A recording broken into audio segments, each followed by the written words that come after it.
It's a beautiful day out here at Wright's Landing Marina in Oswego, but some boaters and fishermen have been running into some problems. Well, actually, they've been wading through some problems. As the waters in Lake Ontario continue to rise, some of the docks become submerged underwater, or areas around the docks become submerged, making people unable to get to their boats. Here at Beard Park in Fayetteville, the heat didn't stop hundreds of people from coming out to enjoy the Jazz Festival. You can almost still hear the music and picture the crowds of jazz fans hitting the shade to beat the heat. So come on down, have some fun, try the giant dangle blocks, or my personal favorite, cornhole.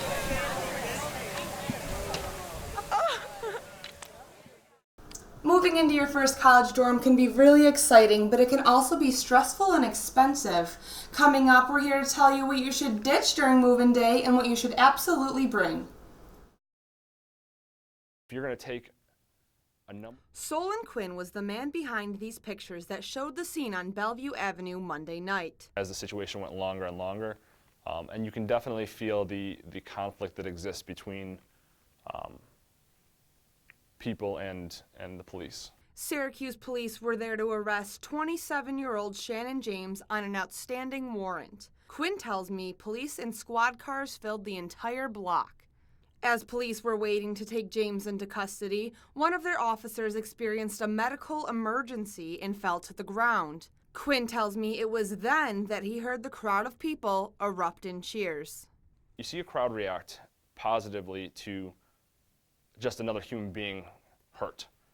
And I think that it speaks to how divided our society has become when you don't look at another human being on either side of any issue and see a person being hurt. You see a representation of something you don't like, don't understand, or hate, and you are happy to see pain come to it. Syracuse police responded to what happened on Bellevue Avenue with this Facebook post, stating, quote, "There were a number of citizens surrounding the scene, and when the officer went to the ground, a large number of them let out a loud cheer. This was disheartening to say the least, but our officers didn't miss a beat. They did not engage and continued what needed to be done. At that time, it was to help the officer and deal with the separate high-stress incident." Solon tells me his pictures have caused discussion that will help fix the broken relationships between the police and the community. There's a lot of pain, there's a lot of history. And if we don't take all of those things into account, it's going to continue to become worse. Adrienne Shelton reporting. The site of unimaginable grief, a memorial for 11-year-old Jack Bobbitt. Just really mad that he died. Jordan was Jack's best friend. They had both just walked across the stage for 6th grade graduation at Kingsford Park Elementary together. He said the two of them had a lot of fun playing video games online, and Jack was a great person to be around. He was a funny guy. He made everybody laugh. He was grateful. He's the most nicest kid I've seen in my life. Jordan was at the scene today. One look at the memorial and the loss became all too real. His mother was there to comfort him. The scene was emotional for everyone involved. I was so heartbroken. I just couldn't even imagine that. I feel horrible for the family. Caitlin Kelsey worked nearby and was there that night. She said the customer she was helping saw what happened and shouted, "Oh my God, somebody just got hit by a car." Kelsey describes the chaotic scene. A crowd gathered and emergency vehicles filled the streets. But I had looked up and there was already people in the road, cars stopped, ambulances everywhere. Now, the scene is clear and the intersection is busy once again. But those who drive by can read Jack's name and know he was a boy who loved hockey. And the ones who knew Jack are definitely missing him tonight.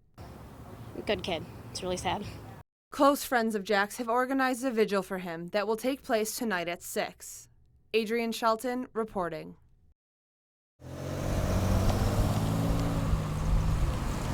For the most part, Vernon, New York is a quiet town. Neighbors say that's the way they like it.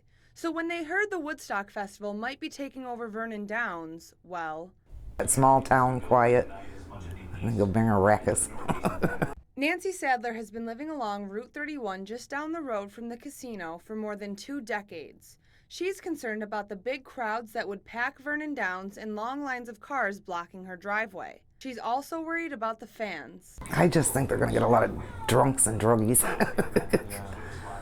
with that kind of music. That's what concerns me. Close to Nancy, a local restaurant, Darla's Place. Carly Green whips up tasty treats and waits tables there. She says Woodstock is the big talk among diners. They don't know what it's going to be like, how crazy it's going to be. Other workers at the diner say not one customer has come in with anything positive to say about the festival. As for Carly and the owner Darla, they don't have a strong opinion either way. They're just waiting to see if it's a go so they can start a game plan. We don't know how it's going to go with security, people parking where we don't want them to park because we still want our normal customers. Thousands of music fans coming to town doesn't make everybody cringe. The owners of this gas station are excited, already thinking about all the beer and ice they would sell. And music fans have to eat. The owner of this pizza shop says he is more than happy to feed them. Pretty excited. You know, I spoke with the town yesterday and a few concerns with such a large crowd, but I think it's going to be good for the economy. Adrienne Shelton reporting.